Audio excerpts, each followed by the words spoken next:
चलिए, so now let me start the screen share with you.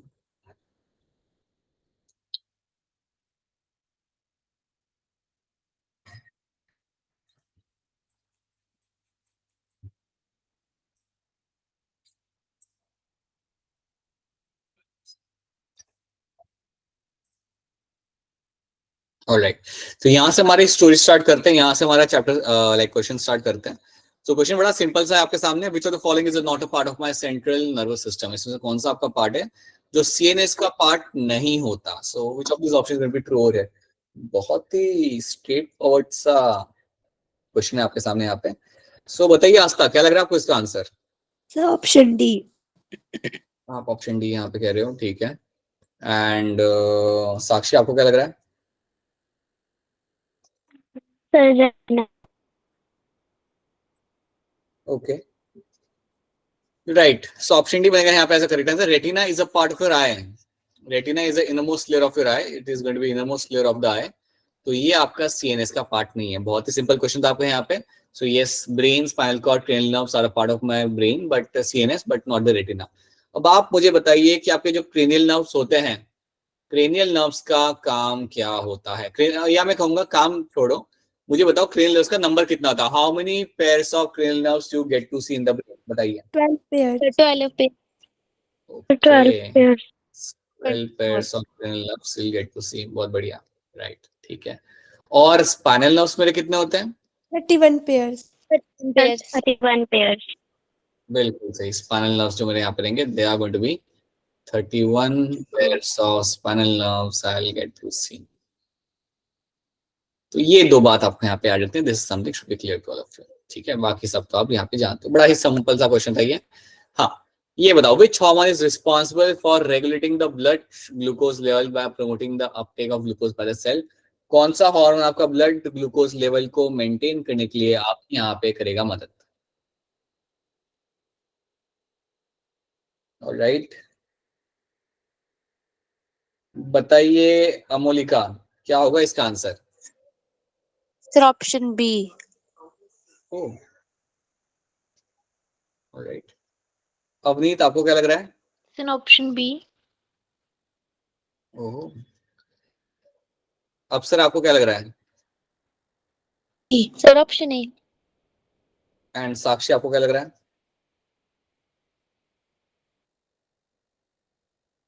Sakshi still thinking.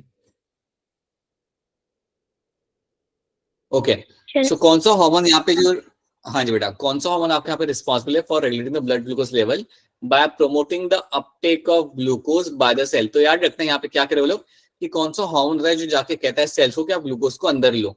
तो इसका answer आपका यहाँ पे होगा बेटा इंसुलिन।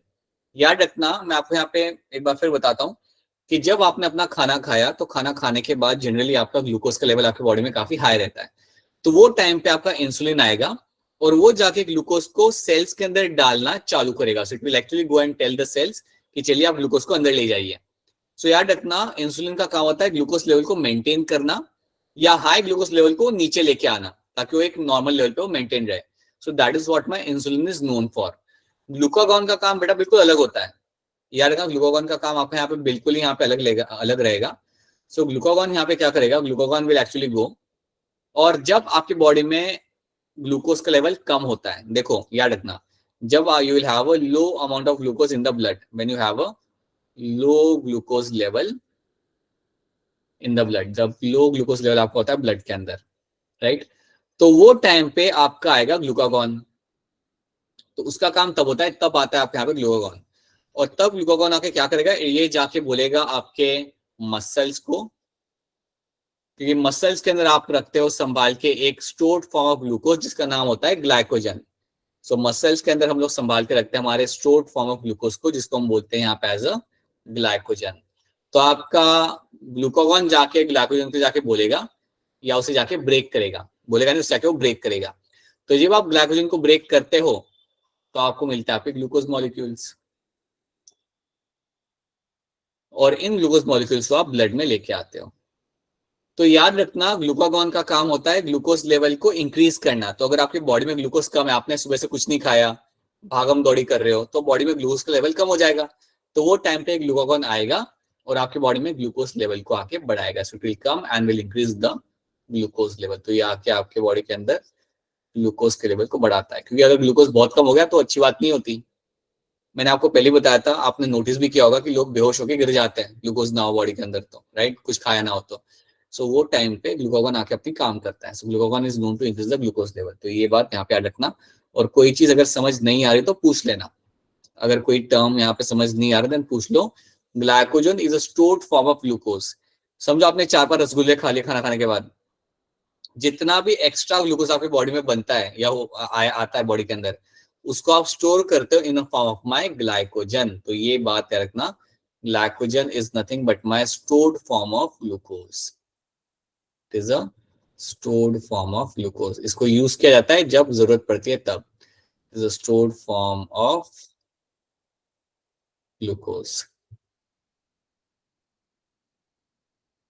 तो ये एक बात आपको यहाँ पे याद रखनी है, ठीक है। चलिए आगे देखते हैं। Which gland is known as a master gland because it regulates the function of other endocrine gland? इन कौन सा आपका ग्लैंड है जिसको हम इवन कहते हैं यहाँ पे as a master gland?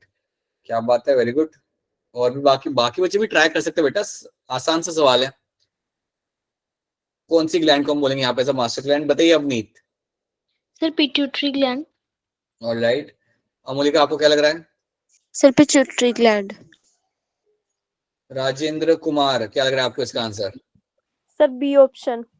Right, and I hope बाकी लोग अभी साक्षी काश्यप आपका भी आंसर यहाँ पे बी ही होगा। So option B over here becomes the correct answer. Pituitary gland आपका यहाँ पे होता है आपका मास्टर ग्लैंड, ये कई सारे दूसरे ग्लैंड्स यहाँ पे कंट्रोल करता है। जैसे कि अगर आपको याद हो तो पिट्यूटरी ग्लैंड से एक आपका हार्मोन निकलता था जिसका नाम था आपका TSH। किसको इसका नाम याद है पूरा? नहीं याद? That was called as my, अभी याद आएगा थोड़ा सा, it was called as my thyroid stimulating hormone. इसको बोलते थे हम यहाँ पे थायराइड स्टिमुलेटिंग हार्मोन, राइट। ये जाके बोलता था थायराइड ग्लैंड को, it used to go and tell the thyroid gland कि आप बनाना चालू करो थायराइड हार्मोन। तो ये जाता था और बोलता था थायराइड ग्लैंड को कि चलिए फटाफट आप बनाना चालू करिए आपके थायराइड हार्मोन को, इसका नाम होता है थायरोक्सिन। कुछ याद आ रहा है? ये सब हमने पढ़ा था, अगर आपको Yes, याद sir. हो या ट्राई करो याद करने का। This is something we have already done. तो थायरोक्सिन को ये रिलीज करने के लिए बोलता है। वैसे अगर मैं आपसे पूछूं थायराइड ग्लैंड आपका आता कहाँ पे है? Where do you get to see a thyroid gland in the body? Sir neck वाले। नेक में, very good, right. Adrenal gland कहाँ पे होता है किसको मालूम है क्या? किडनी के ऊपर, याद रखना। Adrenal gland will seen above the kidney, ठीक है। So yes, pituitary gland is my master gland. Which part of brain is responsible for regulating vital functions such as breathing and heart rate? इनमें से कौन सा brain का part है जो आपके बॉडी के अंदर ब्रीदिंग, हार्ट रेट जैसे वाइटल फंक्शंस को रेगुलेट करने में आपकी मदद करता है? Take your time, take your 20 seconds and then try to answer this. लीजिए आप अपने 20 सेकंड लीजिए, 30 सेकंड लीजिए, read the question thoroughly and then try to tell me what can be the answer. ये भी हम कर चुके, याद करो कौन सा आपका ब्रेन का पार्ट था जो breathing, gastric secretion, heart beat, इन सबको कंट्रोल करता है, रेगुलेट करता है। बताइए अप्सरा क्या लग रहा है इसका answer? Sir option C. Then Astha आपको क्या लग रहा है? Sir, option C. साक्षी काश्यप आपको क्या लग रहा है? Option C. एंड भूमिका आपको क्या लग रहा है? Sir option C. Option C आपका रहेगा यहाँ पे करेक्ट आंसर। मिडिल ऑब्लोंगेटा आपका वो पार्ट है आपके ब्रेन का जो रेगुलेट करता है आपकी ब्रीदिंग को और इवन आपके हार्ट रेट को। सो इनको वो रेगुलेट करेगा यहाँ पे। अब मैं आपसे जानना चाहूंगा यहाँ पे, ये तो हमने पढ़ा था, जैसे हमने डिस्कस किया था, इवन वो आपके पेट में जो आपके एंजाइम्स आ रहे हैं, इवन गैस्ट्रिक सिक्रीशन, मैं आप लिख सकता हूँ even your gastric secretion, even your gastric secretion, इसको भी वो यहाँ पे आपका रेगुलेट कर सकता है। अब मैं आपसे जानना चाहूंगा यहाँ पे कि आपका सेरेबेलम क्या करता था? अगर कोई मुझे बताएगा तो मुझे बड़ी खुशी होगी। Can anyone raise your hand and tell me what is the role of my cerebellum? Astha बताइए। सब बैलेंस करता था बॉडी के स्ट्रक्चर को, स्ट्रेट बाइसाइकिल मतलब अगर से स्ट्रेट बाइसाइकिल राइट वगैरह। अगर मैं बाइसाइकिल चला रहा हूँ तो मुझे बता रहा है कि मुझे स्ट्रेट चलानी है। ओके, बॉडी बैलेंस, ठीक है। Anything else? और चलिए, अच्छा आंसर था। अब सर और थोड़ा इसमें आप बताना चाहेंगे और कुछ? Sir muscular coordination. हाँ, सो बॉडी बैलेंस, दो चीज आपको याद रखनी है यहाँ पे। एक तो आपको यहाँ पे रहेगा बॉडी बैलेंस, बिल्कुल से you can know this thing कि आपका जो पोस्चर होता है, आपका जो बॉडी बैलेंस होता है, वो ये मेंटेन करने में आपकी मदद करता है। ये आपको बताता है कि आपको कैसे अपने आप को ओरिएंट करना है, right? That is something, orientation of the body is been controlled by this, along with that the muscular coordination. इसके बाद the next thing is going to be your muscular coordination. So when we discuss muscular coordination, तो इसमें आप याद रखना है यहाँ पे एक चीज क्लियरली कि बेसिकली, जैसे कि मैं आपको एग्जांपल देता हूँ वो टाइम में भी, कि अगर आपको मालूम है कि आपको हैंड आगे बढ़ा के कब आपने कप को पकड़ के उसे उठाना है, so that is all controlled by my cerebellum. आप ऐसा नहीं होता कि आप कप उठाने जा रहे हो, कुछ और पकड़ रहे हो या कुछ पकड़ नहीं पा रहे, so you know कि आपको अपने हाथ को कितना एक्सटेंड करना है, कब उसे ग्रिप लेनी है। So all those things are called as my muscular coordination, जो आपका सेरेबेलम यहाँ पे आपका कंट्रोल करेगा। बहुत बढ़िया। क्या आप में से कोई मुझे बता सकता है कि हाइपोथैलेमस आपका यहाँ पे क्या करेगा? Anyone can tell me about the rule of the hypothalamus? Apsara बताइए। सर हार्मोन रिलीज करेगा। ओके, हार्मोनल कंट्रोल, ठीक है, हार्मोन से रिलीज करता है, ठीक है। और कुछ इसके अलावा अप्सरा? और सर टेम्परेचर भी रेगुलेट करेगा। बहुत सही, it is going to regulate temperature, thermo regulation also. So thermo regulation and hormonal secretion. और सर पिट्यूटरी ग्लैंड को भी कंट्रोल करता है ये। हाँ, so basically it will go and control the pituitary gland as well, कि आपको क्या हार्मोन रिलीज करने, क्या नहीं करने। So yes, that is done all by my hypothalamus. तो ये सब भी हमने पिछले क्लास में पढ़ा था, पिछले नहीं, काफी पहले। हाँ, ये थोड़ा ध्यान से करना। When you accidentally touch a hot object, अगर आप कोई हॉट ऑब्जेक्ट को टच करते हो, योर हैंड ऑटोमेटिकली विड्रॉज, आपका हाथ सडनली आपको विड्रॉ करता है। Your hand automatically withdraws. Which nervous system pathway, कौन सा नर्व सिस्टम का पाथवे होता है यहाँ पे जो प्राइमरीली रिस्पॉन्सिबल होता है इस रैपिड रिस्पॉन्स के लिए? तो कौन सा वो सर्किट है जो आपका इस चीज को कंट्रोल करता है? आपने गर्म चीज को हाथ लगाया, आपने अपना हाथ हटा लिया, तो इसका जो सर्किट जो पूरा होता है नर्व सिस्टम का, वो यहाँ पे कौन सा होगा? ध्यान से देखिए, ये हम ऑलरेडी कर चुके हैं। मैं आपको हिंट देता हूं, हमने पढ़ा था हमारा रिफ्लेक्स एक्शन,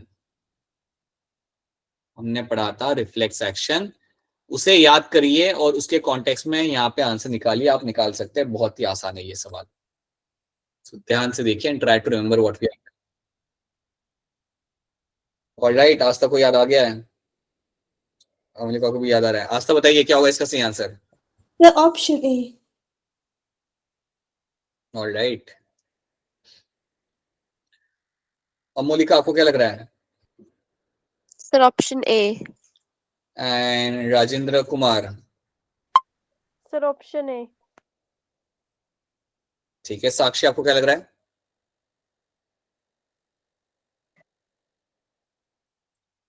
यस, इसका आंसर यहाँ पे रहेगा, आपका ऑप्शन है। तो आपका होता क्या कि जैसे आपने गर्म चीज को टच किया तो सेंसरी न्यूरॉन्स उसे लेके जाएंगे वो स्पाइनल कॉर्ड के पास, और स्पाइनल कॉर्ड तुरंत रिस्पांस भेजेगा via motor neurons. Motor neurons के थ्रू आपका स्पाइनल कॉर्ड यहाँ पे रिस्पांस भेजेगा and it will go towards the effector. तो ये चीज आपको हमें लेके देखेंगे and that is going to be that is something you have to know. So this my option A is the correct answer over here. So sensory neurons is spinal cord से motor neuron, motor neuron से effector. So this is what you will be finding happening with during the reflex action में आपको ये मिलता है देखने के लिए। अगर आपको याद हो तो इसे हम बोलते हैं यहाँ पे एज अ रिफ्लेक्स आर्क, इसको हम इवन यहाँ पे बोलते हैं एज अ रिफ्लेक्स आर्क, ठीक है। सो सेंसरी न्यूरॉन से स्पाइनल कॉर्ड से मोटर न्यूरॉन एंड देन वहां से इफेक्टर, जैसे इफेक्टर तक पहुंचा आप अपना हाथ वहां पे हटा लेते हो। तो ये सब होता है बहुत जल्दी जल्दी। सो that is something you know. ये भी एक क्रिटिकल थिंकिंग वाला क्वेश्चन है, लेकिन बड़ा सिंपल सा क्वेश्चन है आपके सामने। ध्यान से पढ़िए। How does body regulates the amount of glucose in the blood?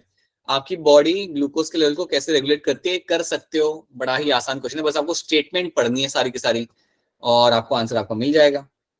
सो है अच्छा question, you just have to read the statements and then you will be able to answer this.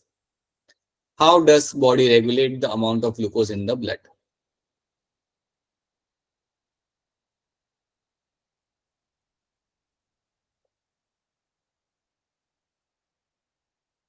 बताइए अमोलिका, बताइए क्या होगा इसका आंसर। अच्छा, सब लोग पढ़ रहे हो क्या अभी? पढ़ लीजिए, ठीक है। 20 सेकेंड्स, बहुत ही सिंपल है, राइट। स्टेटमेंट्स काफी यहाँ पे सिंपल है, आप आराम से पढ़ेंगे, आपको इसका आंसर मिल जाएगा। बॉडी कैसे आपका ग्लूकोज के लेवल को मेंटेन करती है, बताइए साक्षी, क्या होगा इसका answer. Option A. And Apsara, आपको क्या लग रहा है? Sir option B. Okay, alright, ठीक है। एंड अवनीत, आपको क्या लग रहा है? Sir option number B. B, ठीक है, ऑलराइट। तो देखो यहाँ पे क्या लिखा हुआ है कि how does body regulate the amount of glucose in the blood. पहला स्टेटमेंट आपको यहाँ पे क्या है, by release of insulin from the pancreas when the blood glucose level is high. तो एक तो ये स्टेटमेंट यहाँ पे लिखा हुआ है। अब मुझे बताओ कि क्या ये स्टेटमेंट सही है गलत है मेरा यहाँ पे? क्या ये स्टेटमेंट मेरा यहाँ पे सही है या गलत है? ये कह रहे हैं, स्टेटमेंट कह रहा है कि अब आपके बॉडी के अंदर ग्लूकोज लेवल आपका हाई होता है तब इंसुलिन आता है आपके पैंक्रियास से, by release of insulin from the pancreas when the blood glucose level is high. इतना तो बता दो, सही है गलत है ये स्टेटमेंट आपका? No is answering. अरे वैसे ही बताना है, हैंड रेज नहीं करना है इसके लिए, वैसे ही बता दो अनम्यूट करके। अरे it is a correct statement, इतना क्यों घबरा रहे हो? It is a correct statement over here, ये करेक्ट स्टेटमेंट है। लेकिन ये स्टेटमेंट भी आपके यहाँ पे सही है, by release of glucagon from the pancreas when the blood sugar level is low. ये स्टेटमेंट भी आपका यहाँ पे करेक्ट है, this is also going to be a correct statement. तो दोनों के दोनों स्टेटमेंट मैंने यहाँ पे करेक्ट है। अगर आप दोनों को चूज कर रहे हो यहाँ पे, देन दैट मींस आपकी अंडरस्टैंडिंग यहाँ पे क्लियर है। तो याद रखना, both the answer can be true over here, कि अगर आपकी बॉडी में ग्लूकोज लेवल आपका कम होगा तो टाइम पे आपका आएगा ग्लूकागॉन।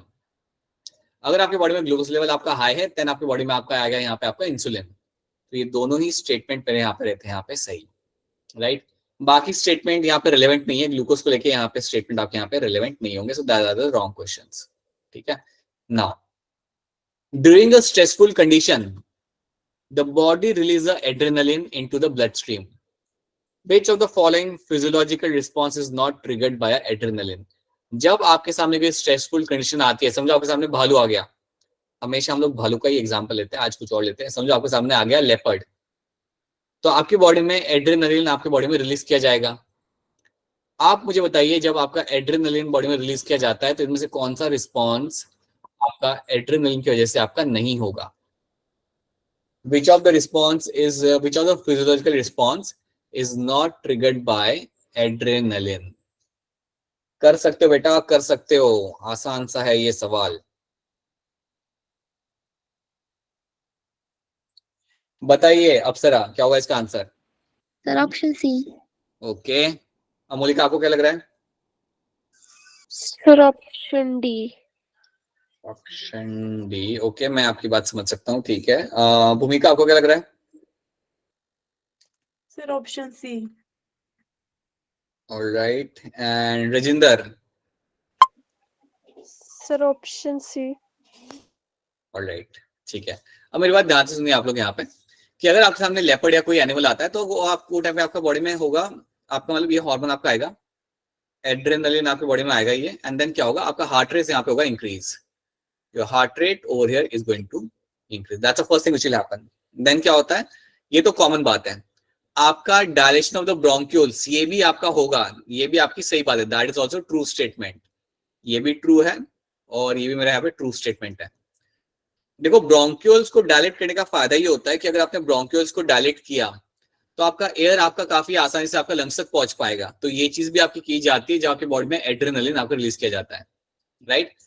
देन है आपका ऑप्शन डी, ये थोड़ा कॉन्ट्रोवर्शियल है, राइट, कि मतलब आप सोचोगे कि सर ये तो आपका कर रहा था ग्लूकागॉन, यहाँ पे ये कैसे करेगा? बट याद रखना, अगर आपकी स्ट्रेसफुल कंडीशन आई तो वो टाइम पे आपको चाहिए ग्लूकोज, वो टाइम पे आपको चाहिए ग्लूकोज, और वो ग्लूकोज निकालने में आपका एड्रेनलिन आपकी मदद करेगा। अब क्यों चाहिए आपको ग्लूकोज? यहाँ पे समझो, अगर आपके सामने लेपर्ड आया तो आपको ग्लूकोज की क्यों ही जरूरत है?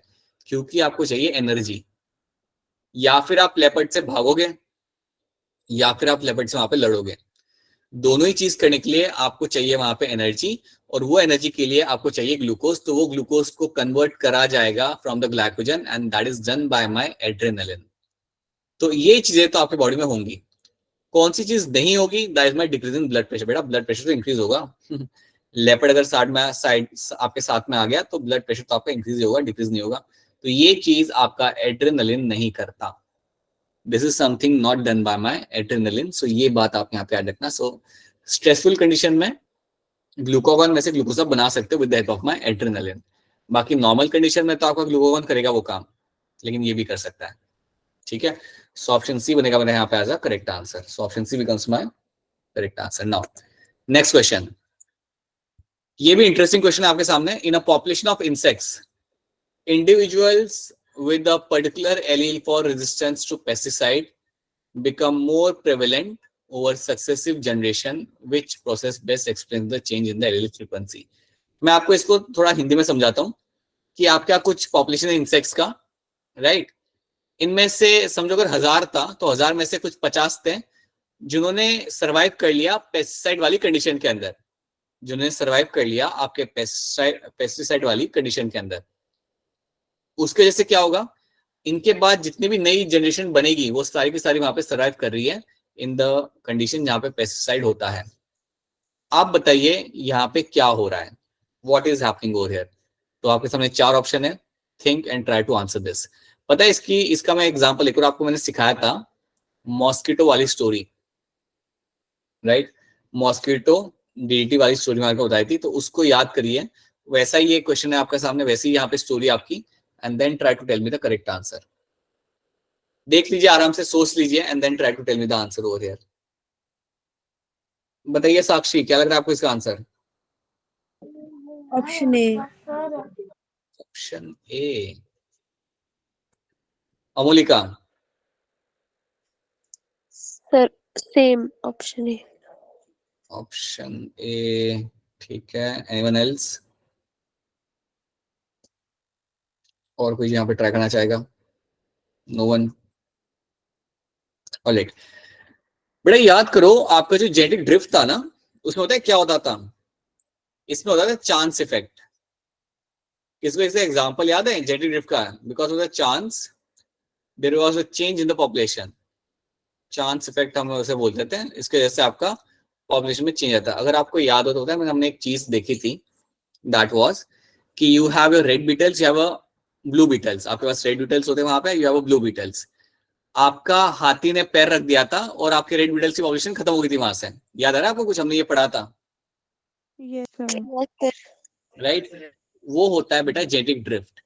जेनेटिक ड्रिफ्ट में आपका एक पॉपुलेशन जिसको जाना नहीं चाहिए था वो चला गया because of a chance. Luck उसका खराब था वहां पे, लक उसका वहां पे खराब था, एलिफेंट ने पैर रख दिया और उन इंसेक्ट की डेथ होती है जिनको सर्वाइव करना चाहिए था वहां पे। तो जेनेटिक ड्रिफ्ट तो ये नहीं है। This is not a example of my genetic drift. ये मेरा एग्जाम्पल बनेगा ऑफ माई नेचुरल सिलेक्शन। अगर आपको याद हो तो आपके जो मॉस्किटो होते हैं, जो मॉस्किटो लार्वा आपका जो होता है, राइट?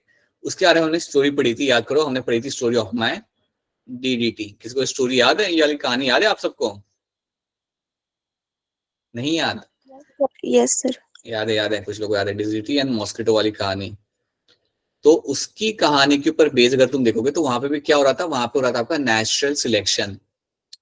मतलब 1000 में से 15 ऐसे लार्वा है या 15 ऐसे इंसेक्ट है जिनके पास ऐसे वेरिएशन है जो उन्हें अलाउ करते हैं कि वो चेंजिंग एनवायरनमेंट में सर्वाइव कर सकते हैं। वही चीज यहाँ पे भी हो रही है, वही चीज आपकी यहाँ पे भी हो रही है। And this becomes example of my natural selection. So this becomes example of natural selection. बताइए मोलिका, बताइए क्या करें आप? सर अगर इसमें पेस्टिसाइड्स से उनका पॉपुलेशन में चेंज आ रहा है तो फिर नेचुरल सिलेक्शन कैसे हो जाएगा? देखो मैं आपको समझाता हूँ यहाँ पे है क्या। इन्होंने ऐसा बोला है कि देखो, in a population of insect, individual with a particular allele for resistance to pesticide becomes more prevalent. More prevalent मतलब कि आपके समझो अगर आपके पास 1000 इंसेक्ट्स थे, 1000 में से 50 जितने इंसेक्ट्स आपके थे वहां पे जिनके ऊपर पेस्टिसाइड्स का असर नहीं हो रहा था, तो बन के वहां पे वो आपको वहां पे लाइक ज्यादा आराम से वहां पे सर्वाइव कर गए। सो दे बिकम मोर प्रेवलेंट वहां पे। अब ये जो मेरे 50 थे, समझो ये मेरे 50 से जो यहाँ पे बच गए, ये 50 ने अपनी पॉपुलेशन बढ़ाई वहां पे, इन 50 ने अपनी नंबर वहां बढ़ाई, और 50 से अब आपके वहां पे हो गए 5000। तो जो भी इनकी आगे वाली जनरेशन बनेगी, वो जनरेशन भी आपकी पेस्टिसाइड के अंदर आराम से सर्वाइव कर पाएगी। तो ये जो मेरे 50 सिलेक्ट किए गए, अब मेरी बात आप यहाँ पे समझो, ये जो 50 जो मेरे यहाँ पे थे, जिनको आपने यहाँ पे सिलेक्ट किया, they are selected by home? They are selected by nature. Nature ने सिलेक्ट किया। क्यों सिलेक्ट किया? बिकॉज इन 50 के पास कुछ तो वेरिएशन था, इनके डीएनए में कुछ तो वेरिएशन था, जिसकी वजह से वो वहां पे सर्वाइव कर गए। सो that is why this becomes example of my natural selection. और ये जो 50 जो सर्वाइव करें, अब इन्होंने क्या बोला है, ओवर सक्सेसिव जनरेशन आपको ये लाइक ज्यादा अमाउंट में आपको देखने के लिए आपको मिलेंगे। तो ये नंबर ने सर्वाइव किया, और उसके बाद जो भी आपकी जनरेशन आपकी आ रही है, उसके अंदर आपको वो जीन्स मिलेंगे, वो जीन्स मिलेंगे जिनकी वजह से वो लोग उस कंडीशन में सर्वाइव कर पा रहे हैं। तो याद रखना, इसलिए this becomes example of my natural selection. Nature ने 1000 में से कुछ लोगों को सिलेक्ट किया, और क्यों सिलेक्ट हुआ वहां पे? क्योंकि उनके पास कुछ वेरिएशन था जो उन्हें हेल्प करता था उस एनवायरमेंट में रहने के लिए, and that is why it becomes example of my natural selection. Amolika, समझ आ रही है मेरी बात आपको यहाँ पे? Yes sir. ठीक है, so this is why this becomes example of natural selection, not genetic. Genetic में क्या होता है कि वो बाय चांस होता है, that is why it's not be it is not naturally selected. और ये स्टोरी तो बिल्कुल ही वैसी नहीं है, ये बाय चांस नहीं हो रहा है। यहाँ पे पॉपुलेशन से कुछ सिलेक्टेड है जो बचे हैं यहाँ पे, and they have made a new generation which is can survive in the pesticides. यहाँ पे करना पड़ेगा आपको यहाँ पे cross. If a heterozygous individual for a particular trait mates with अ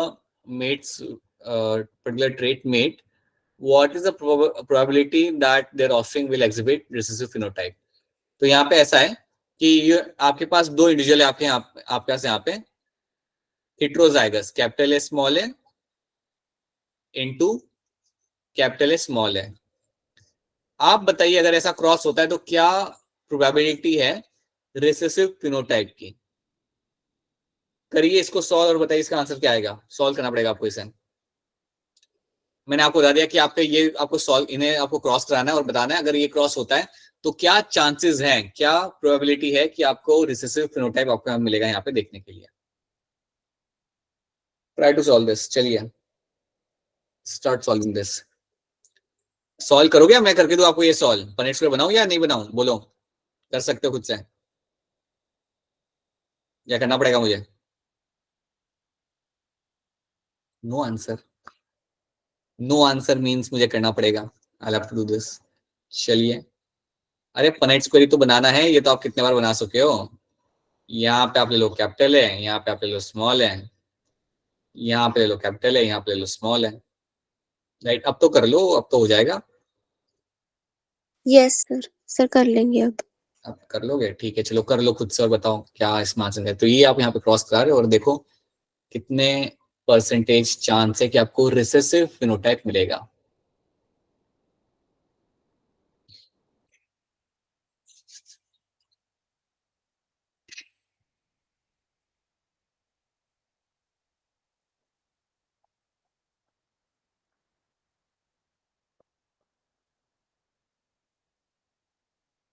अमोलिका का तो हो गया, बाकी लोग भी ट्राई करिए। बाकी लोग भी, बड़ा सिंपल है, ये कर सकते हो आप सब लोग यहाँ पे।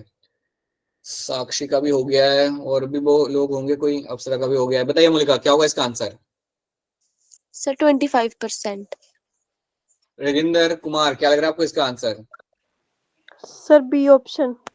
अप्सरा? Sir option B. साक्षी? ठीक है, चलिए मैं भी कर लेता हूँ फिर। यहाँ पे आप सबका ऑप्शन भी आ रहा है तो देख लेते हैं।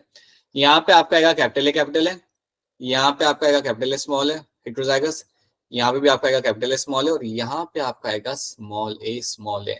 तो 4 में से एक बन रहा है आपका यहाँ पे रिसेसिव फिनोटाइप। स्मॉल इज में रिसेसिव फिनोटाइप नहीं यहाँ पे, तो क्योंकि मेरे 4 में से एक बन रहा है, that means there is a 25% probability that मुझे मिलेगा मेरे यहाँ पे recessive phenotype. So yes, option B बनेगा मेरे यहाँ पे as a correct answer. Right, ठीक है। Then you have this question.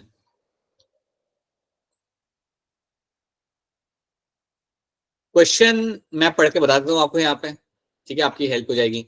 Humans के अंदर एक क्रिटिकल थिंकिंग वाला क्वेश्चन है, मैं देखना चाहता हूँ कि आप में से कितने लोग इसे कर पाते हो। In humans the gene for Dimple is D. आपके जो फेस पे डिम्पल्स आते हैं ना, आपके फेस पे डिम्पल्स आते हैं, उनके लिए डिम्पल्स के लिए एक जीन होता है आपके यहाँ पे, और उस जीन को हमने नाम दिया हुआ है यहाँ पे एज अ डी। ठीक है, और ये डोमिनेंट है। I hope you know what is dominant recessive. ये तो आपको मालूम है ना, ये हमने किया था डोमिनेंट यस सर। क्या होता है। ठीक है, ये तो आपको मालूम है, right. So it is dominant over the gene for no dimples. एक जो जीन होता है जिसके से आपके डिम्पल्स नहीं आते हैं, सो फॉर नो डिम्पल्स के लिए जो जीन होता है उसका नाम होता है यहाँ पे स्मॉल डी। तो स्मॉल डी वाला जो जीन है इसके वजह से आपके there is going to be no dimples. ये आपका अगर हो आपका एक्टिव तो आपके डिम्पल्स आपको नहीं आते हैं। तो जो नॉर्मल डिम्पल्स आते हैं उसके लिए होता है कैपिटल डी, राइट। इतना आपको पहले मालूम करना है। अब इन्होंने क्या पूछा है, if a person with the dimples capital D small D marriage someone without dimples. तो एक पर्सन है यहाँ पे, एक पर्सन है आपके पास यहाँ पे, and that person is like capital D small D, और इसके पास डिम्पल्स होते हैं। सिंपल सी बात है, कैपिटल डी है मतलब डिम्पल्स होंगे। इसकी शादी आप करा रहे हो एक ऐसे पर्सन से जिसके पास कोई भी डिम्पल्स नहीं है फेस के ऊपर। अगर आप ऐसे कराते हो, what is the probability that their child will have dimples. कितने चांसेस हैं कि इनके बेबीज के पास डिम्पल्स होंगे। करिए सॉल्व और बताइए इसका क्या आंसर निकलेगा। अरे सॉल्व कर लिया आप लोगों ने? हैंड इज आपका सॉल्व किया या अभी कर रहे हो? सर कर लिया। कर लिया, तेज हो गए बच्चे। तेज तो पहले से ही थे आप लोग। चलिए, तो आई होप आप लोगों को जिनको सॉल्व करने में दिक्कत आ रही है उनके लिए मैं थोड़ा सा हेल्प कर देता हूँ। यहाँ पे आपको यहाँ पे पनेट स्क्वायर बनाना है। एक साइड पे आप लो यहाँ पे आपका कैपिटल डी स्मॉल डी, एक साइड पे आप लगा लो अपना यहाँ पे स्मॉल डी स्मॉल डी। ठीक है, बताइए अमोलिका क्या होगा इसका आंसर? सर 50%। आप कहोगे 50% चांसेस है बेबीज के जो आप कहोगे जिनके ऊपर आपको डिम्पल्स मिलेंगे। That is what you are telling me. पूछा यहाँ what is the probability that their child will have dimples. 50% chance है कि बेबी के वहां पे डिम्पल्स मिलेंगे। अच्छा आप ये करें। अफसर आपको क्या लग रहा है? Sir option C. Option C, ठीक है। राजेंद्र आपको क्या लग रहा है?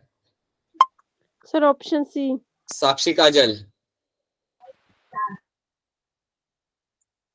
साक्षी काजल क्या होगा इसका आंसर बताइए।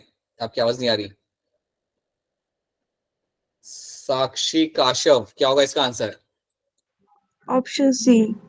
चलिए मैं भी कर लेता हूँ यहाँ पे, फिर आप लोगों ने ऑप्शन सी बताया तो चेक कर लेते हैं। तो यहाँ पे हम इसे कराएंगे क्रॉस। तो यहाँ पे आएगा आपका कैपिटल डी स्मॉल डी, यहाँ पे आपका आएगा स्मॉल डी स्मॉल डी, यहाँ पे आपका आ जाएगा कैपिटल डी स्मॉल डी, और यहाँ पे आपका आएगा स्मॉल डी स्मॉल डी। तो आपका आंसर यहाँ पे बिल्कुल सही है। 50% चांस है, there is a 50% probability of having the babies with the dimples. अगर ऐसा कोई बेबी निकलता है, right, so that's going to be like with the dimples. So yes, 50% आपका यहाँ पे आंसर बिल्कुल यहाँ पे सही है। तो आई होप सबको समझ आ रहा है। पूरा 100 में से देखा जाए तो 2 यहाँ पे आपके डिम्पल्स वाले, सो दैट मीन्स 4 में से 2 आ रहे हैं, मतलब 50% is the probability over here. तो ऑप्शन सी बनेगा यहाँ पे करेक्ट आंसर। ऐसा क्वेश्चन अगर आ गया तो अच्छे से सॉल्व करना। बहुत सिंपल क्वेश्चन ये होता है, आपको बस उन्हें ध्यान से पढ़ना होता है। एक बार आप उन्हें ध्यान से पढ़ लो, then you should be able to answer it. That should be clear to all of you, right. ये भी क्वेश्चन बड़ा आसान है। In the Mendel's experiment with a pea plant, pure tall plant is cross with a pure short plant, what will be the phenotype of the F1 generation. बताइए, pure tall plant को आपने cross किया pure short plant के साथ, आपका F1 generation में phenotype क्या होगा। इसके लिए तो आपको पनेट स्क्वायर करने की भी जरूरत नहीं है देखा जाए तो, तब भी आप उसका आंसर मुझे बता सकते बिना उसके। चलिए कर लीजिए तब भी। टेक योर 20 सेकेंड्स, लीजिए अपने 20 सेकेंड, देन बताइए क्या होगा इसका आंसर।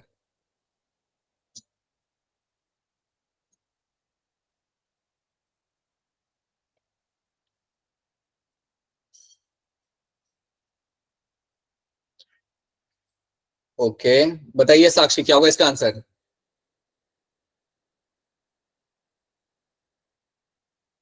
साक्षी की आवाज ही नहीं आ रही है। अच्छा, आपके एंड पे माइक का इशू शायद से। अप्सरा आप बताइए तब तक क्या होगा इसका answer. Sir option C. Oh, option C. Amolika आपको क्या लग रहा है? Sir option A. Alright, Rajendra Kumar आपको क्या लग रहा है? एंड साक्षी काशव आपको क्या लग रहा है? ऑप्शन ए। हाँ जी, ऑप्शन आपके यहाँ पे सी आंसर होगा। देखो आप यहाँ पे क्रॉस करके देख लो। अगर आप कैपिटल टी आप लेते हो यहाँ पे, उसको क्रॉस करते हो आप स्मॉल टी के साथ, तो यहाँ से आपका आएगा कैपिटल टी और यहाँ से आपका आएगा स्मॉल टी। तो ये होगा मेरा F1 जनरेशन। ये मेरा यहाँ पे होगा मेरा F1 जनरेशन। तो अगर मैं F1 जनरेशन अगर आप यहाँ पे देखो तो they are all going to be all tall plants, they are my all tall plants. क्योंकि कैपिटल टी है ना बेटा यहाँ पे, वो तो डोमिनेट होता है, तो इसलिए सारे प्लांट्स मेरे यहाँ पे होंगे टॉल। तो इसलिए ऑप्शन ए बनेगा मेरे यहाँ पे एज अ करेक्ट आंसर। ठीक है, गड़बड़ मत करना, ऐसे क्वेश्चन आए तो बड़े ही आसान है ये क्वेश्चन, इनको सॉल्व करना आसान होता है, so please make sure do them. Then which of the following organism is a decomposer in the ecosystem, इनमें से कौन सा आपका डीकंपोजर है? बड़ा ही सिंपल क्वेश्चन है आपका एनवायरमेंट वाले चैप्टर में से, so take your 10 seconds and then try to answer this. बताइए आस्था, क्या होगा इसका आंसर? आस्था, आपको जेनेटिक्स Option पसंद नहीं B. क्या? जेनेटिक्स वाले क्वेश्चन आपने नहीं किए, ये वाले क्वेश्चन आप कर रहे हो अच्छे से। ठीक है, ऑलराइट। हंशिका, क्या होगा इसका answer? Sir option B. Alright, and चलिए अमोलिका आप भी बता दीजिए आपका क्या होगा answer? Right, Option B. Earthworm is going to be your decomposer. Earthworm जो आपको यहाँ पे दैट्स अ डीकंपोजर, इसके जैसे आप लाइक डीकंपोज कर सकते हो सॉइल के अंदर, इसलिए अर्थवॉर्म को इवन कहा जाता है एज अ फार्मर्स फ्रेंड। अगर ये आपके खेत में है, अगर आपके ये फार्म में है, अगर आपके फील्ड में है, then it's benefit to you, आपको फायदा ही होगा इससे। ठीक है, that is something you have to know. Which of the following human activities contribute to a deforestation? Which of the following human activities contribute to a deforestation? इनमें से कौन सी humans activity करते हैं जिससे deforestation आपका हो सकता है? ध्यान से देखिए क्वेश्चन को and you should be able to answer this. बड़ा ही सिंपल सा क्वेश्चन आपका यहाँ पे है। कौन सी ह्यूमन एक्टिविटी जैसे आपका फॉरेस्ट कम होते जा रहे हैं हमारे पूरे उसके अंदर? आप सब लोग हिमाचल से, अब तो हिमाचल में भी काफी डेवलपमेंट चालू हो गया है। अब तो हिमाचल में like you have malls are been created, पहले नहीं था। सो वहां पे भी डेवलपमेंट, वहां पे भी फॉरेस्ट कम हो रहा है। आई होप हमारे बर्ड्स वहां से जाए ना। बताइए अंशिका, क्या होगा इसका answer? Sir option D. Alright, Rajendra Kumar आपको क्या लग रहा है? Sir option E. Option D आपका यहाँ पे सही आंसर है, clearing of forest for agriculture and urbanization. अगर आप फॉरेस्ट को अगर आप निकाल रहे हो for your agriculture and urbanization के लिए, then you will find that's your deforestation. Right, अगर आप ये कर रहे हो तो that will lead to a loss of forest. So yes, option D बनेगा मेरे यहाँ पे correct answer. Then how does introduction of invasive species affect the native species? इसको मुझे आपको एक्सप्लेन करना पड़ेगा, ये मुझे यहाँ पे आपको एक्सप्लेन करना पड़ेगा क्योंकि आपको इसके बारे में मालूम नहीं। तो मेरी बात यहाँ पे कहानी को सुनना ध्यान से। एक कहानी है, उसको आप हम यहाँ पे सुनते हैं। इंडिया में, इंडिया और इंडिया के आसपास के कंट्री में, जैसे वियतनाम हो गया, बांग्लादेश हो गया, बैंकॉक हो गया, मतलब थाईलैंड हो गया, वहां पे एक स्नेक की पॉपुलेशन मिलती है जिसे हम कहते हैं बर्मीज पाइथन। एक स्नेक होता है जिसे हम कहते हैं बर्मीज पाइथन। ये स्नेक मिलता है एशिया में, या मैं लिखूंगा यहाँ पे साउथ ईस्ट एशिया में। साउथ ईस्ट एशिया मतलब इंडिया हो गया आपका, मैंने जो एग्जांपल दिया आपको यहाँ पे वो सारे कंट्रीज आते हैं आपके साउथ ईस्ट एशिया के अंदर। तो यहाँ पे आपको मिलता है स्नेक देखने के लिए।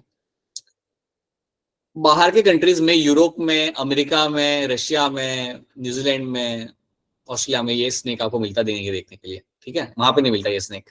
It's a Python. पाइथन आया हो आपको, अजगर जिसे हम कहते हैं हिंदी में, ये वो स्नेक होता है। काफी बड़ा हो सकता है ये स्नेक, लाइक 14 18 फीट तक ये बड़ा हो जाता है। It's a big snake. But यहाँ पे इसकी पॉपुलेशन काफी मेंटेन्ड होती है क्योंकि इसके जब ये एग ले करता है तो कुछ एग्स कोई दूसरा एनिमल खा लेता है, या कोई बार इसके बेबीज बड़े नहीं हो पाते हैं because of the other animals in the surrounding. तो यहाँ पे इनकी पॉपुलेशन काफी मेंटेन्ड है, इनकी पॉपुलेशन बहुत ज्यादा नहीं है यहाँ पे। ठीक है, यहाँ तक कहानी समझ आ रही है आपको? इज दिस स्टोरी क्लियर यहाँ तक? Yes, sir. ये स्टोरी में ज्यादा कुछ बताया नहीं, बस इतना ही बताया, तो इतना आई होप समझ आ रहा है आपको यहाँ पे। कोई चीज समझ ना आए तो प्लीज पूछ लेना। अब किया क्या लोगों ने, कुछ फॉरेनर यहाँ पे आए, बाहर से लोग आए यहाँ पे यूएसए से, और उन्होंने क्या किया, बेबी पाइथन को पकड़ के ले गए यहाँ से। सो उन्होंने बोला कि अरे बेबी पाइथन मिला, बेबी पाइथन मिला। सो बेबी पाइथन को यहाँ से उन्होंने उठाया और यहाँ से वो लेके गए यूएसए। और एक नहीं, बहुत सारे लेके गए, क्योंकि जब कोई भी एनिमल का बेबी आपको मिलता है तो वो क्यूट ही होता है। तो उसको पकड़ के यहाँ से लेके गए आपके यूएसए के अंदर। सो इसको लेके गए वो लोग यहाँ पे यूएसए में। एक नहीं, बहुत सारे स्नेक को लेके गए यूएसए के अंदर। क्यों लेके गए? पालने के लिए। यूएसए में वो लोग कुछ भी पालने की कोशिश करते हैं। अब पाइथन कौन पालता है? वो लोग पालते हैं। सो पाइथन को लोग लेके गए यहाँ से, कई सारे बेबी पाइथन को लोग लेके गए यूएसए के अंदर पालने के लिए। अब जब उन्होंने उसे रखा वहां पे एज अ पेट, अब आपका पेट जो था पाइथन, जो पहले था आपका 6 इंच का या 10 इंच का, वो 4-5 सालों के अंदर हो गया 15 फीट का। आपका पाइथन जो छोटा सा था वो आपका कुछ सालों के अंदर आपका हो जाता है 12 फीट का, 15 फीट का। अब उनसे वो संभला नहीं गया, उन्होंने बोला कि ये तो बहुत बड़ा हो गया, इतने बड़े पाइथन को हम लोग कहाँ रखेंगे। So now what they did, जो पेट उनके पास थे, जो भी उनके बेबी पाइथन थे, वो हो गए थे वहां पे बड़े। So now they were like my large pythons, now they became the large pythons. और जब वो लार्ज पाइथन बन गए तो उनसे वो संभले नहीं गए, उन्होंने बोला कि यार अब इसे तो पाल नहीं सकते, बहुत बड़ा हो गया ये, अब इसे कहाँ रखेंगे हम। तो उन्होंने उन्हें रिलीज कर दिया आसपास के जंगलों में। सो उन्होंने उन्हें रिलीज कर दिया आसपास के जंगलों में। They were release in near habitat. So near habitat में उन्होंने छोड़ दिया, जाके छोड़ दिया। अब देखो एक मुझे बात बताओ आप लोग, क्या बर्मीज पाइथन वहां पे बिलोंग करता था? No sir. नहीं करता था। बर्मीज पाइथन वहां का था ही नहीं, वो तो अपने एशिया का था वो, राइट। लेकिन उन्होंने क्या किया, उसे बात उसके वहां पे बढ़ा के उसे वहां पे उसे रिलीज कर दिया। तो जब उन्होंने उसे वहां पे रिलीज कर दिया तो पता है वहां पे दिक्कत क्या आ गई, बर्मीज पाइथन को खाने वाला वहां पे कोई था नहीं। बर्मीज पाइथन को मार के खाने वाला कोई एनिमल वहां पे था ही नहीं। इंडिया और एशिया में तो कोई ना कोई मिल जाता है, कोई ईगल होता है या कोई लिजार्ड होती है जो उसे लाइक उसको डैमेज करती है, उसे खत्म कर देती है, उसे उसके पॉपुलेशन को मेंटेन करती है। वहां पे क्या हुआ, बर्मीज पाइथन का नंबर वहां पे बढ़ने लगा। सो जब उन्हें रिलीज किया हैबिटेट में तो कुछ ही सालों में इसका नंबर बहुत बढ़ गया। So number of Burmese Python increase. So Burmese Python का नंबर बहुत ज्यादा वहां पे बढ़ गया, इतना बढ़ गया कि हर जगह आपको दिख जाते हो अगर आप वहां पे जाओ तो। सो बर्मीज पाइथन का नंबर वहां पे, पॉपुलेशन बहुत बढ़ गया। सो उनका पॉपुलेशन वहां पे बहुत ज्यादा बढ़ गया। तो डबल एरो का मतलब है यहाँ पे आपका कि पॉपुलेशन वहां पे बढ़ चुका था। अब इससे प्रॉब्लम क्या आ रही है, बर्मीज पाइथन वहां पे बिलोंग नहीं करता, तो इसको हम बोलेंगे यहाँ पे एज अ इन्वेजिव स्पीशीज। इसको हम बोलते हैं यहाँ पे एज अ इन्वेजिव स्पीशीज। तो ये जो बर्मीज पाइथन मेरा है जो अभी यूएसए में घूम रहा है, इसको हम बोलेंगे वहां पे इन्वेजिव स्पीशीज। इन्वेजिव स्पीशीज का मतलब यहाँ पे होता है, ये वो स्पीशीज होती है आपकी जो बाहर की है, उस कंट्री की नहीं है लेकिन वो वहां पे आ चुकी है, उसे हम कहते हैं इन्वेजिव, INVASIV, इन्वेजिव स्पीशीज। अब ये प्रॉब्लम क्या करती है, ये जाके वहां की जो लोकल स्पीशीज उसको जाके खाती है। वहां पे जो लोकल बर्ड्स थे उनको उसने खाना चालू किया, वहां पे जो लोकल और दूसरे मैमल्स थे उनको जाके उसने खाना चालू किया। तो ये जो पॉपुलेशन था बर्मीज पाइथन का, इसने प्रॉब्लम क्रिएट किया। कैसे क्रिएट किया, दे started killing and eating the local species. और जो लोकल स्पीशीज होती है वहां की, उसे हम बोलते हैं नेटिव स्पीशीज। उसको हम बोलते हैं यहाँ पे एज अ नेटिव स्पीशीज। तो आज की डेट में प्रॉब्लम यह है कि आपके पास इतने बर्मीज पाइथन वहां पे हो चुके हैं और उनके वजह से कई सारी वहां की जो लोकल स्पीशीज थी वो वहां पे निपट खत्म हो चुकी है, वहां से वो एक्सटिंक्ट हो चुकी है। तो ये बात आपको याद रखनी कि क्या होता है इन्वेजिव स्पीशीज और ये क्या प्रॉब्लम क्रिएट करता है। कोई भी इन्वेजिव स्पीशीज जब वो आप आती है ना नई कंट्री के अंदर, तो वो वहां के पॉपुलेशन को डैमेज करती है। वहां पे जो लोग रह रहे होते हैं, वहां पे जो पॉपुलेशन रह रहा होता है, उसको वहां पे वो इम्पैक्ट करेगा और उसके वजह से वहां का पॉपुलेशन वहां पे कम होने लगता है। So over there whatever you have number of the local species, वहां पे आपका कम होने लगता है। तो ये बात आपको यहाँ पे समझनी है कि जब बर्मीज को वहां पे रखा गया तो ये नुकसान उनको वहां पे होने लगा, और वो नुकसान अभी तक वो लोग झेल रहे हैं। अभी कभी अगर आप कभी यूट्यूब पे टाइप करोगे ना फ्लोरिडा बर्मीज पाइथन, तो आपको बहुत सारे वीडियोस आपको मिल जाएंगे। इतने ज्यादा हो गए वहां पे बर्मीज पाइथन कि बर्मीज पाइथन वहां पे उनके जो लोकल वहां पे बर्ड्स होते हैं उनको खत्म कर रहे हैं, बर्ड्स होते मैमल्स होते उनको खत्म कर रहे हैं। ठीक है, तो याद रखना बर्मीज पाइथन यहाँ पे हुआ मेरा इन्वेजिव स्पीशीज, और नेटिव स्पीशीज वो होते हैं जो लोकल वहां पे होते हैं, राइट, जिनको डैमेज कर रहा होता है। तो क्या ये वाली कहानी आप सबको यहाँ पे समझ आ रही है? Yes, sir. Yes sir. ठीक है, तो ये होता है हमारा नेटिव एंड ये होता है हमारा इन्वेजिव, और यहाँ पे इस तरीके से प्रॉब्लम क्रिएट होती है। अब आप इस क्वेश्चन पे आ जाओ, how does introduction of invasive species affect the native ecosystem? अब ये आप मुझे बताने की कोशिश करो विद द आंसर। अब क्वेश्चन आया था, आपको समझ आ गया कि अगर आप इन्वेजिव स्पीशीज को अगर आप छोड़ रहे हो, जैसे उन्होंने बर्मीज को वहां पे छोड़ दिया, तो उससे क्या अफेक्ट होता है मेरे नेटिव इकोसिस्टम के ऊपर, नेटिव जो पूरा इकोसिस्टम होता है वहां पे क्या इम्पैक्ट वहां पे हो सकता है, राइट। तो आप बताइए यहाँ पे क्या आंसर यहाँ पे निकल के आ सकता है। आपको मैंने स्टोरी बता चुका हूँ, खुद से दिमाग दौड़ाइए, बहुत अच्छा क्वेश्चन है, अगेन क्रिटिकल लेवल थिंकिंग वाला ये क्वेश्चन है आपके सामने, तो please try to tell me the answer over here. Rajendra का आंसर यहाँ पे आ चुका है। राजेंद्र बताइए क्या लगा रहा है आपको इसके अंदर आंसर, बोलिए।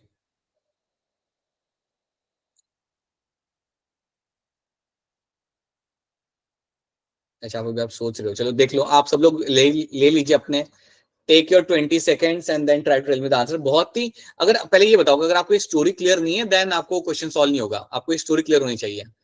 Story has to be clear to all of you कि स्टोरी में आपके यहाँ पे क्या हुआ, राइट। और ऐसा कहीं पे भी हो सकता है, किसी के साथ भी हो सकता है, मतलब किसी भी एनिमल के साथ ही हो सकता है, ठीक है। तो स्टोरी अगर क्लियर है देन आप इसे आंसर कर सकते हो। याद रखना बर्मीज पाइथन यहाँ पे एग्जांपल था एज इन्वेजिव स्पीशीज का, और उसने क्या किया आपने देखा, उसने वहां की जो लोकल पॉपुलेशन था उसको उसने खत्म करना वहां पे चालू किया।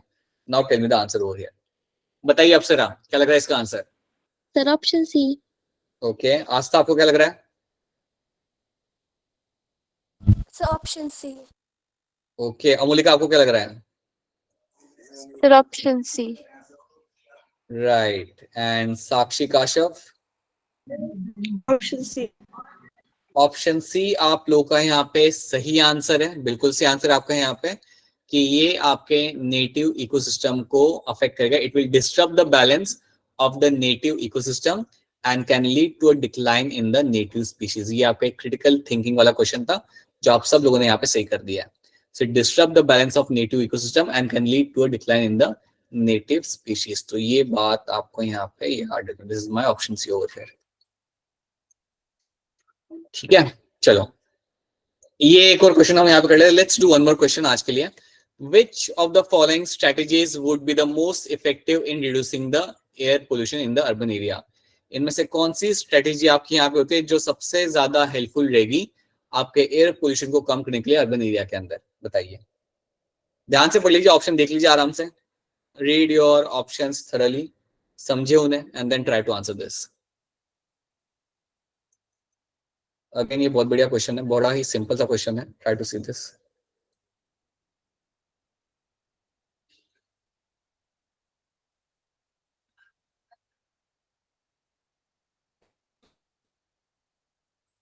बताइए बेटा कौन सी स्ट्रेटेजी ज्यादा इफेक्टिव है अगर आप चाहते हो कि आपका एयर पोल्यूशन अर्बन एरिया में आपका कम हो जाए।